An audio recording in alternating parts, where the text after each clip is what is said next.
In this video, we'll talk about how to make a basic chain stitch in crochet. You've already made your slip knot and inserted your hook through the loop.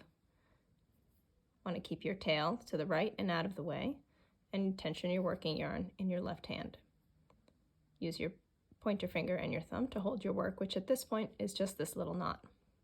You'll start by bringing the back of the hook to the yarn to make a yarn over, and just slip that loop through your initial loop. Continue like this, and you're making a chain stitch.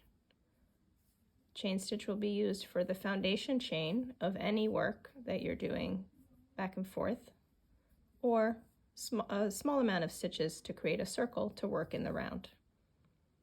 The foundation chain should not be too tight or too loose, somewhere in the middle, so that you have a nice elastic chain to begin your next row with.